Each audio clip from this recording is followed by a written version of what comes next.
우리는 지난 맥주절에서 시작한 맥주에서 추수까지 119 감사행진을 진행하고 있습니다. 오늘로 99일째입니다. 내일이면 벌써 100일이 다 됩니다. 그만큼 많이 진행되었다라는 뜻입니다. 약 100일 동안 우리는 매일 감사 내용을 기록하면서 우리 삶에서 어떤 변화를 느끼셨습니까?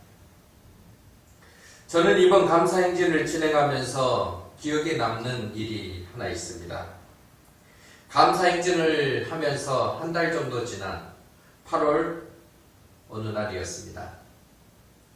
아내가 제게 말을 했습니다. 당신은 감사 일기를 적을 때만 감사하나 봐요. 뭐라고? 했지만은 그 말은 정말 제 마음을 찌르는 비수 같았습니다. 그 말을 듣고 사무실에 앉아서 곰곰이 생각을 해보았습니다. 나는 무엇을 위해 감사하고 있는가? 사람들에게 보이기 위한 감사는 아닌가? 하나님께 진짜 감사를 하고 있는가? 그러면서 감사일기를 쓰는 것에 대한 책임을 갖기 시작했습니다. 그저 기록하기 위한 감사가 아니라 감사를 내 생활로 바꾸기 위한 감사가 되자, 하나님 앞에 진짜 감사로 고백하는 사람이 되자 하면서 진행합니다. 매일 반복적인 삶에서 때로는 바뀌지 않는 일상 같은 돌고 도는 하루의 삶 같습니다마는 그곳에서 하나님의 은혜를 찾고 감사를 기록해 가는 것이 또 하나의 기쁨이 되고 있습니다. 우리 성도님들은 어떠셨습니까? 지난 100일 정도 맥주에서 추수까지 119 감사행진을 달려보셨는데 감사가 생활이 되셨습니까? 아직 뭐라고 판단하기 어려우십니까? 아니 포기하신 분도 계십니까? 아닙니다.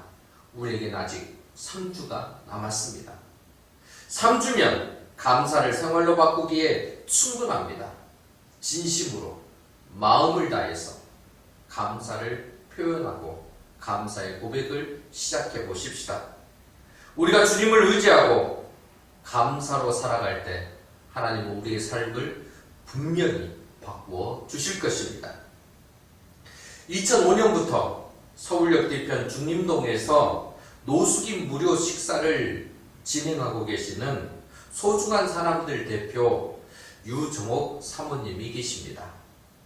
그분이 쓴 책 여러 권이 있습니다만 말하지 않아도 들리는 소리, 두 번째 에세이집이죠.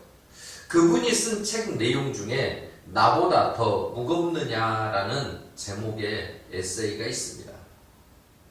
그 내용은 이렇습니다. 묵직한 우편물 한 통을 받았다. 5장이나 쓴 그 편지에는 처음부터 끝까지 나를 난도질하는 글이 쓰여 있었다. 글이나 말이 비수라더니 나는 그 글을 온몸에 찔려 피를 흘리다 쓰러질 것 같았다. 그 글들은 한마디로 너는 노숙인들을 빙자하여 내 배를 배불리는 나쁜 도둑이라는 말이었다. 편지를 다 읽어갈 무렵 내 손은 나도 모르게 부들부들 떨고 있었다. 그것은 나의 피를 거꾸로 솟아오르게 하는 능욕이었다. 나는 너무 화가 나서 그 자리에서 하나하나 반론을 적었다. 억울하고 기가 막혀 손이 다 떨렸다. 말할 수 없는 모멸감에 치를 떨면서 2시간 동안 쉬지 않고 반론을 써보니 15장이 되었다. 일반 편지 봉투에 넣을 수 없어 소리 봉투에 넣고 우체국으로 달려가 봉투를 풀로 붙이고 우표만 붙이면 되는데 주님께서 조용히 물으셨다. 딸아, 그렇게 할 말이 많더냐? 순간 멈칫한 내 자신과 두툼한 봉투를 내려다보고 있는데 또 말씀하셨다. 나는 얼마나 할 말이 많았겠느냐? 그러나 나는 곤욕을 당하여 괴로울 때도 입을 열지 아니하였다. 도수장으로 끌려가는 어린 양과 같이 털 깎는 자 앞에서 잠잠한 양같이 입을 열지 아니하였다. 나는 그 자리에 서서 말없이 오열하였다. 그리고 그에게 썼던 15장의 편지를 찢어 쓰레기통에 넣었다. 고린도후서 12장 10절 그러므로 내가 그리스도를 위하여 약한 것들과 능욕과 궁핍과 박해와 공고를 기뻐하노니 이는 내가 약한 그때의 강함이라 하였는데 나는 바울이 겪었던 궁핍도 박해도 공고도 다 스스로 겪을 수 있다고 자신해왔다. 그런데 그 가운데 박혀있던 능욕이라는 것 앞에서 감당할 수 없는 분노가 폭발하고 말았다.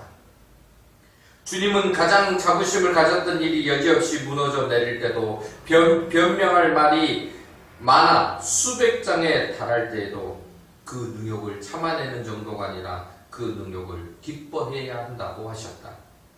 그렇게 나는 능욕이라는 몸살을 앓고 있었다. 보름쯤 지났을 때 그에게서 전화가 왔다. 사모님, 제가 사모님께 죽을 죄를 지었어요. 그는 울먹이느라 제대로 말을 잇지 못했다. 그는 지금 나의 가장 신실한 동역자로 내 곁에 와 있다.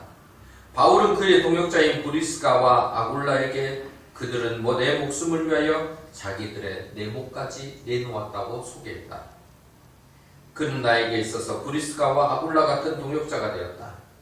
그날 내가 15장의 편지를 붙였다면 나는 그를 영원히 잃었을 것이고 어쩌면 지금 나를 가장 치명적으로 공격하는 적장이 되어 있을 것이다. 유정옥 사모님의 나보다 더 무겁느냐라는 이 책, 이 글을 읽으면서 무엇이 느껴지십니까? 우리는 예배당에서 감사하고 예배당에서 세상을 다 이길 것 같은 호기를 부립니다만 삶의 자리에서 아니 누군가가 나를 공격하는 그 한마디, 나를 무너뜨리려고 하는 그 한 소리에 속절없이 좌절하고 무너지고 있지는 않습니까?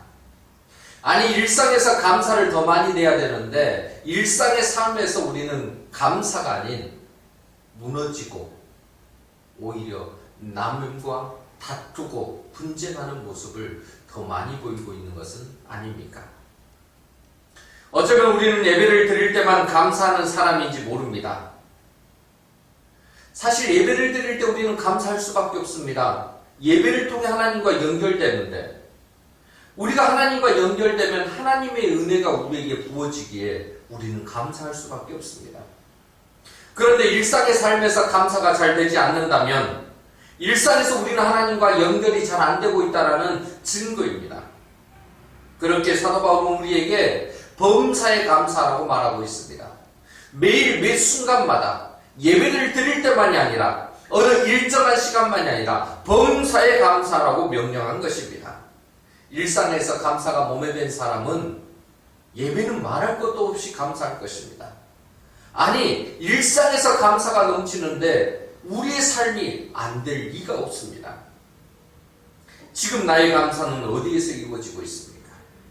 아니 누군가의 한마디에 감사보다는 분노와 누군가의 한 소리에 감사보다는 좌절을 맛보고 있는 것은 아닙니까? 지금 이 시간 나의 감사는 어떻게 이루어지고 있는지 확인할 수 있게 되기를 바랍니다. 시편 50편은 표제에 나와 있듯이 아삽의 시입니다. 아삽은 레위 자손의 자손으로 성전에서 찬송하는 직을 담당한 사람들입니다.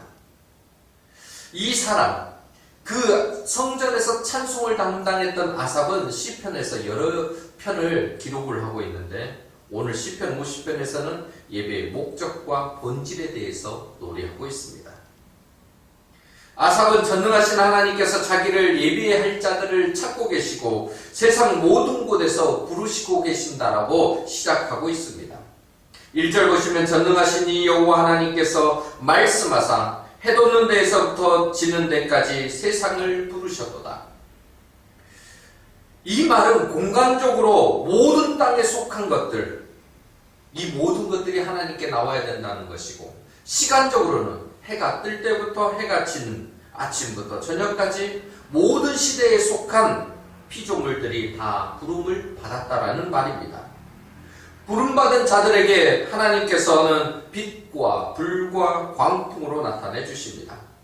그곳에서 하나님은 만물을 지으신 창조주이시며 이스라엘을 택하여 자기 백성으로 삼으신 언약의 하나님, 구원의 하나님으로 나타나십니다. 그렇게 이스라엘을 언약의 백성으로 삼으신 하나님께서는 다시 그들을 모으라고 선포하십니다. 이유가 있습니다. 5절 말씀 보시면 이르시되 나의 성도들을 내 앞에 모으라. 그들은 제사로 나와 언약한 이들이라 하시도다. 왜 하나님은 언약 백성을 다시 모으라고 하십니까? 하나님의 백성이 된 이스라엘을 왜 모으라고 하십니까? 그들은 하나님께서 제사로 다시 언약을 맺으시기 때문입니다. 하나님께서는 제사 자체를 통해서 이스라엘 백성과 이스라엘과 만나기를 소원하셨습니다. 하나님의 백성들을 만나기를 소원하셨던 것입니다. 제사라는 그 규칙을, 규정을 통해서 하나님은 이스라엘 백성과 만남의 은혜를 누리고 싶으셨던 겁니다. 하나님은 제사 자체를 그런데 원하시는 것은 아닙니다. 제사의 순서를 원하시는 게 아니라는 것입니다. 제사의 제물을 원하시는 것이 아닙니다. 하나님이 진정 원하시는 것은 하나님의 백성들이 하나님의 백성다운 모습으로 하나님을 영화롭게 하는 그 삶을 사는, 하나님의 의를 드러내는 그 삶을 원하시는 겁니다. 우리가 예배당에서 예배를 드리는 이유도 여기에 있습니다. 예배를 드림으로 해서 하나님을 만나고 하나님께서 부어주신 은혜와 복을 가지고 세상을 향해 나가서 그것을 우리의 삶의 자리에서 마음껏 펼치라는 의미입니다. 이토록 하나님은 구약에서는 이스라엘 백성에게 제사를 통해서, 신약에서는 우리의 예배를 통해서 우리를 불러오십니다. 그리고 그 예배와 제사를 통해서 우리에게 하나님 은혜와 복을 주시기를 원하십니다. 그런데 우리가 기억해야 할 것이 있습니다. 구약에서 제사를 드린다 할 때 생각하는 것이 우리는 제물에 먼저 마음이 갑니다. 무엇을 드릴까? 어떻게 드려야 되나? 하지만 하나님께서는 좋은 제물을 요구하시는 분이 아니시라는 걸 알아야 합니다. 8절과 9절 보십시다. 나는 내 제물 때문에 너를 책망하지는 아니하리니 내 번제가 항상 내 앞에 있음이로다. 내가 내 집에서 수소나 내 우리에서 순념소를 가져가지 아니하리니. 하나님은 만물의 주인이십니다. 그래서 배가 고프거나 어떤 제물이 필요해서 우리에게 제사를 원하시는 것이 아닙니다. 하나님께서는 제사를 통해 제물을 준비하는 그 사람들이 하나님 앞에 나오기 위해서 준비하는 과정, 그리고 그들의 마음을 보기를 원하신 겁니다. 사실 제사는 하나님께서 원하시는 것이 아니라 우리에게 더 필요한 것입니다. 하나님께서 필요하신 것이 아니라 우리가 더 필요한 것입니다. 그래서 제사 자체는 하나님의 선물입니다. 우리가 제사를 드릴 수 있다는 것 자체, 그것을 허락해 주신 죄인인 우리를 부르셔서 하나님의 백성 삼아주시고 다시금 제사를 통해 하나님을 만날 수 있도록 허락해 주신 것 자체가 선물입니다. 그래서 감사해야 합니다. 우리는 제사를 예배로 바꾸면 됩니다. 우리가 하나님께 예배를 드릴 수 있는 것은 우리에게 매우 큰 복입니다. 그런데 하나님께서는 예배라는 큰 복을 우리에게 주셨을 뿐만 아니라 하나님의 백성들이 예배를 진정으로 영으로 드릴 때 우리에게 또 다른 복을 준비해 주고 계십니다. 그러니 우리가 하나님께 예배를 통해 드리는 그것이 얼마나 큰 기쁨인지를 알게 되는 겁니다. 그럼 하나님께서 기뻐하시는 제사, 인정하시는 예배는 어떤 것일까요? 먼저 하나님께서 기뻐하시는 제사, 예배는 감사로 드리는 것입니다. 14절과 15절 말씀입니다. 감사로 하나님께 제사를 드리며 지존하신 이에게 내 소원을 갚으며 환난 날에 나를 부르라. 내가 너를 건지리니 내가 나를 영화롭게 하리로다. 하나님께서는 우리가 감사로 하나님께 제사를 드릴 때, 지존하신 하나님께 소원을 갚을 때, 환난 날에 하나님을 부를 때 우리를 건지시고 그것이 하나님을 영화롭게 하는 것이라고 말씀하십니다. 그런데 여기서 특이한 것은 감사로 하나님께 제사를 드리고입니다. 제물로 하나님께 제사를 드리는 것이 아니라 감사로 하나님께 제사를 드린다 합니다. 앞에서 잠깐 설명했습니다만 제사를 드린다 할 때 우리는 제물에 관심이 많다라는 겁니다. 소나 양이나 염소나 비둘기 등 짐승의 피가 있어야 하나님 앞에 제사를 드릴 수 있다고 생각하기에 그것을 어떻게 할 것인가에 관심이 있습니다. 그러나 하나님께서는 오늘 본문을 통해 우리에게 말씀하십니다. 감사로 제사를 드리라. 이는 감사하는 마음이 없이 드리는 제사는 받지 않으시겠다는 것입니다. 감사하는 마음이 없이 가져오는 제물을 흠양하지 않으시겠다는 의도이십니다. 하나님께서는 감사가 함께하지 않는 제사, 예배는 기뻐하지 않으십니다. 하나님께는 감사하는 마음이 필요합니다. 우리가 하나님 앞에 나갈 때 이 감사하는 마음이 사라지고 의무적으로, 형식적으로 나갈 때 하나님은 그것을 거절하십니다. 우리가 제물을 적게 바치고 많이 바치고의 문제가 아닙니다. 오히려 우리가 진실로 감사하는 마음을 담아 하나님께 제사를 드리고 있는가? 감사하는 마음으로 예배를 드리고 있는가? 하나님은 이것을 보십니다. 그 감사가 가득한 제사, 예배 위에 하나님께서는 복을 베풀어 주십니다. 이렇게 하나님께서 감사가 가득한 제사, 예배를 원하고 기뻐하신다는 것을 우리는 알고 있습니다. 그러면 당연히 감사 생활이 나와야 하는데 우리가 그렇게 살지 못합니다. 왜입니까? 감사가 우리의 본성이 되지 못했기 때문입니다. 죄가 우리 안에 들어오면서 우리 안에서 움직이는 것이 감사가 아니라 죄가 작동하고 있기 때문입니다. 사도 바울은 로마서 1장 21절에서 세상의 상태를 이렇게 설명합니다. 하나님을 알되 하나님을 영화롭게도 아니하며 감사하지도 아니하고 오히려 그 생각이 허망하여 주며 미련한 마음이 어두워졌나니. 세상의 천지 만물을 보면 하나님을 부정할 수 없습니다. 세상 모든 곳에 하나님의 영광이 깃들여져 있습니다. 하나님이 계신 것을 우리 모두는 인정할 수밖에 없습니다. 그런데 세상은 의도적으로 하나님을 밀어냅니다. 하나님을 부정합니다. 하나님에 대한 반항을 일으킵니다. 그러니 이런 반항과 부정이 앞서는 세상에서는 감사가 드러날 수도 없다라는 사실입니다. 하나님이 행하신 일을 부정하는데 감사가 나올 리가 없습니다. 결국 감사가 없으니 우리의 입술에서는 원망과 불평과 분노만 자리를 차지하게 되는 겁니다. 우리 안에 원망과 불평과 분노가 채워지면 자연스럽게 우리는 하나님과 멀어지게 되는 것이고 그 하나님과 멀어졌기에 우리는 죄를 짓게 되는 겁니다. 그래서 우리는 감사 훈련을 해야 합니다. 우리가 몇 주에서 주수까지 일구 감사 행진을 하는 이유도 여기에 있습니다. 우리 속에 감사를 담는 훈련을 해야 합니다. 우리 속에 담아야 할 감사의 내용이 그럼 무엇입니까? 무엇을 우리는 감사의 내용으로 담아야 될까요? 그것은 일상에 베풀어진 하나님의 은혜입니다. 멀리서 찾는 것이 아니라 우리 속에서 아주 가까운 곳에서 감사를 찾아내야 합니다. 우리 주변에서, 아니 오늘의 삶을 살아가는 동안에 내게 말씀하시고 내게 베풀어 주신 아주 작은 것에서부터 감사할 수 있어야 합니다. 나에게 베풀어 준 수많은 것들을 은혜로 담아내야 합니다. 사람들은 숨을 쉬며 살아가는 것을 당연하게 여깁니다. 물을 마실 수 있는 것도 마찬가지입니다. 우리가 듣고 보고 말할 수 있는 것들을 특별하게 생각하지 않고 당연히 할 수 있는 것으로 생각합니다.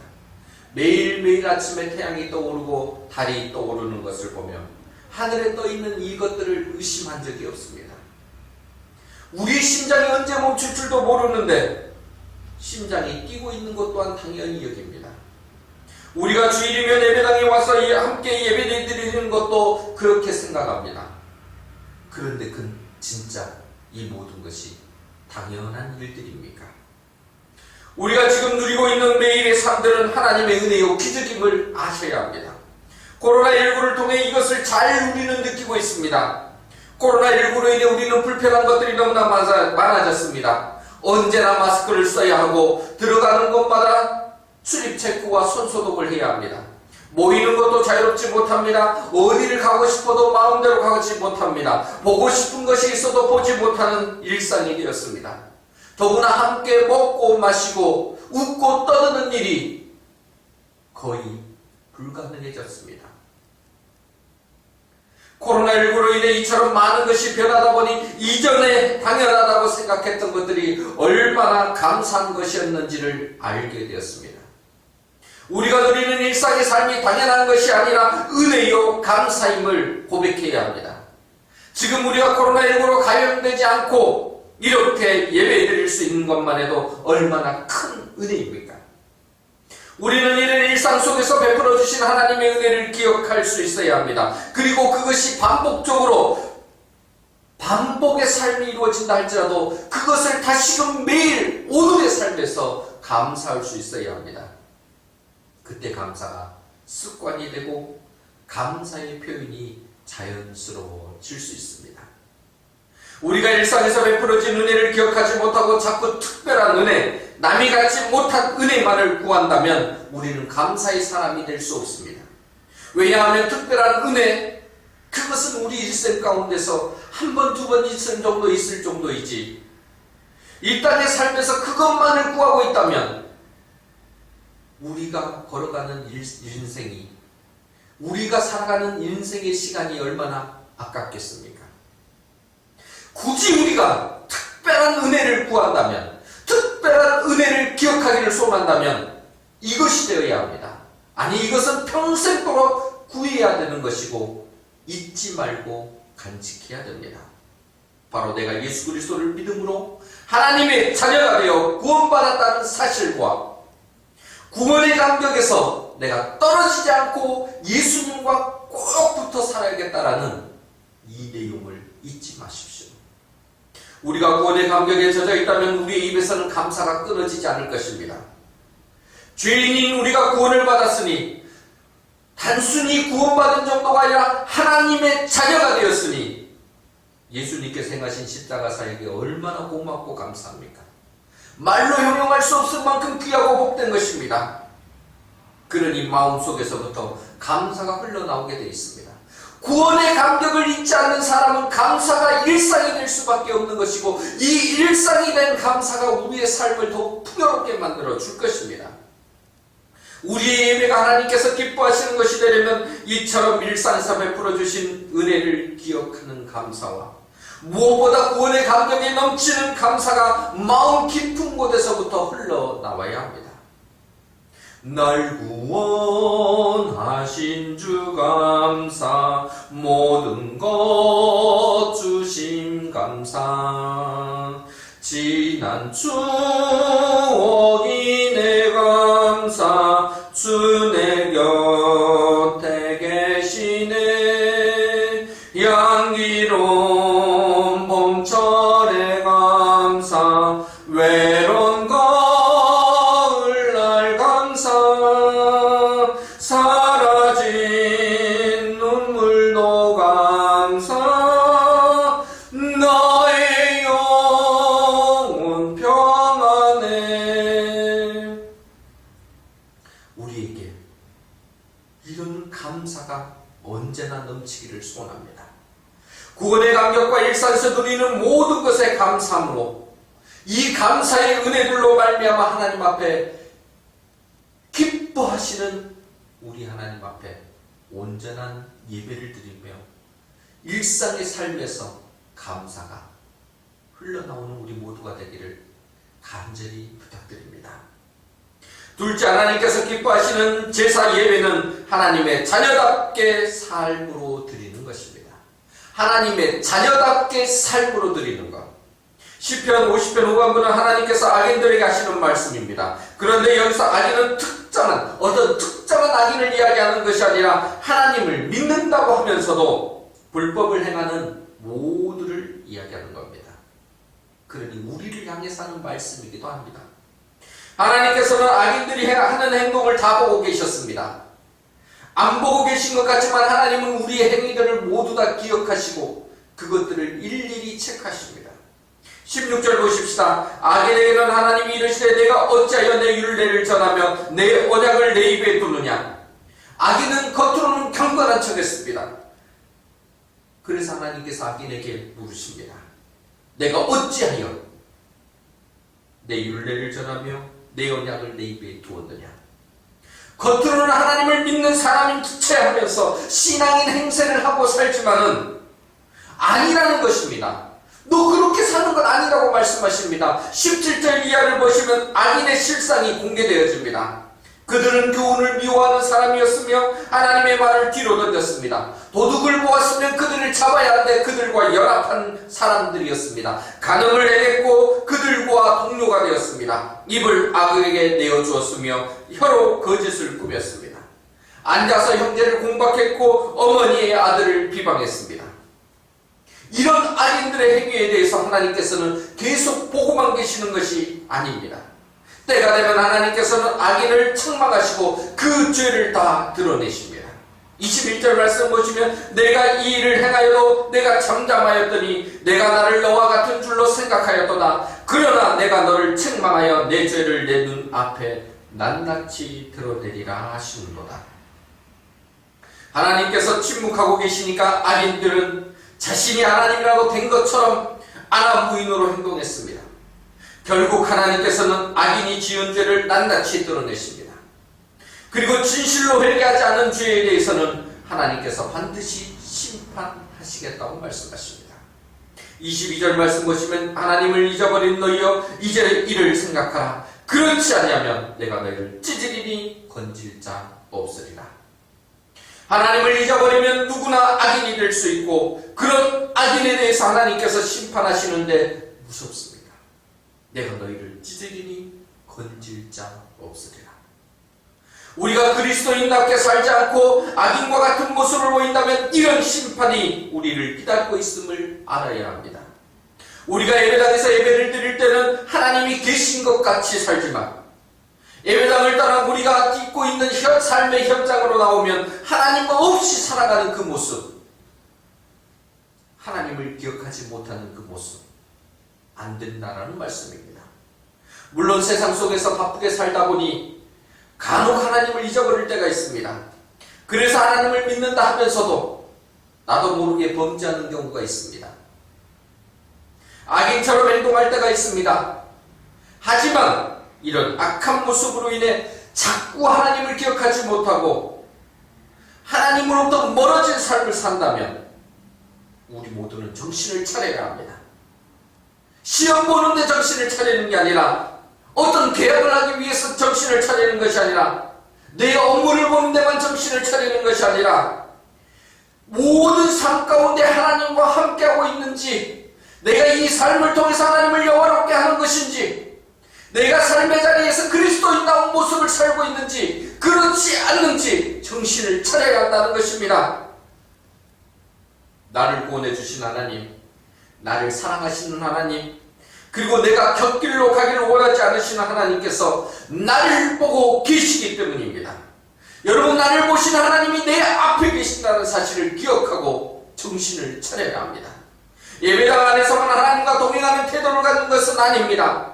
우리는 예배당보다 일상의 삶의 자리에서, 내가 땅에 딛고 있는 그 삶의 자리에서 보내는 시간이 훨씬 많습니다. 그런데 우리는 짧은 예배당에서의 시간만을 하나님과 동행하려고 한다면 얼마나 어리석은지 모릅니다. 여러분, 예배당은 세상으로 나가는 준비를 하는 곳입니다. 세상에서 어떻게 살 것인가를 하나님의 은혜로 충분히 받고 이제 그 은혜를 받았으면 이제 그리스도인다운 모습으로 하나님의 백성이고 하나님의 자녀다운 삶을 살기 위해 세상 밖으로 우리가 딛는 삶의 자리로, 일상의 자리로 나가는 그것을 준비하는 자리입니다. 그래서 그곳에서 준비를 잘해서 하나님 앞에 진정으로 예배를 드림으로 우리가 살아가는 삶의 현장에서 그리스도인 하나님의 백성다운 모습으로 살아가야 합니다. 그렇기 위해 우리는 늘 잊지 말아야 합니다. 하나님께서 나를 보고 계신다는 사실. 시편 50편은 그래서 이렇게 끝을 맺습니다.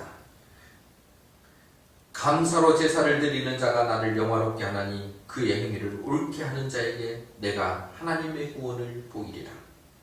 감사로 제사를 드리는 자가 하나님을 영화롭게 한다고 했는데 그것으로 끝이 아닙니다. 그의 행위를 옳게 하는 자에게 내가 하나님의 구원을 보이리라. 행위를 옳게 하는 자, 하나님은 바로 그에게 하나님의 구원을 보이신다고 말씀하십니다. 감사를 제사로 드리는 자와 그의 행위를 옳게 하는 자는 사실 같은 말입니다. 감사가 일상에서 매일 베풀어지는 사람과 그의 행위가 옳은 자는 동급이라는 것입니다. 감사로 제사를 드린다면서 그의 행위를 옳게 하지 않는다면 그 감사 제사는 잘못된 것입니다. 위선입니다. 진정으로 감사 제사를 드리면 행위 또한 올바를 수밖에 없습니다. 하나님께서는 그리스도 안에서 구원받은 우리에게 이런 감사로 드리는 제사, 예배가 함께 삶에서 드려지기도 원하십니다. 그래서 하나님의 자녀답게 드리는 제사, 예배를 받으시고 기뻐하십니다. 우리가 하나님께서 기뻐하시는 이런 예배자가 되었을 때 하나님께서는 언약하신 복을 베풀어 주십니다. 사랑하는 성도 여러분, 우리는 지금 무엇으로 하나님을 영화롭게 합니까? 하나님께서 베풀어 주신 은혜를 기억하고 감사하는 제사, 예배와 하나님을 영화롭게 하는 사람들이 되십시다. 이를 위해 매일 감사의 고백을 하며 형식적 감사가 아니라 마음이 담긴 감사가 습관이 되도록 훈련합시다. 또 우리의 삶의 터전에서 우리와 동행하시는 하나님을 기억하고 구원받은 자녀다운, 구원받은 하나님의 백성다운 행동으로 주변에 선한 영향력을 끼치며 살아가십시다. 우리가 하나님을 영화롭게 하는 이 걸음걸음을 갈 때에 이 감사의 걸음 위에 하나님께서는 충만한 복으로 채워주실 것을 확신하며 우리 모두가 이 삶을 살아가기를 주님의 이름으로 간절히 부탁드립니다. 사랑과 은혜가 풍성하신 하나님, 코로나19가 잡히지 않고 여전한 가운데 지난날 누렸던 것들이 그저 주어진 것이 아닌 하나님께서 주신 은혜요 감사의 내용들이었음을 알게 하시니 감사합니다. 이제 일상의 삶에서 하나님께 감사의 고백을 통한 예배자의 삶이 되게 하시고 구원받은 하나님의 자녀답게 그 자녀다운 삶으로 선한 영향력을 끼쳐서 하나님을 영화롭게 하는 우리 모두가 되게 하옵소서. 예수님의 이름으로 기도드립니다. 아멘.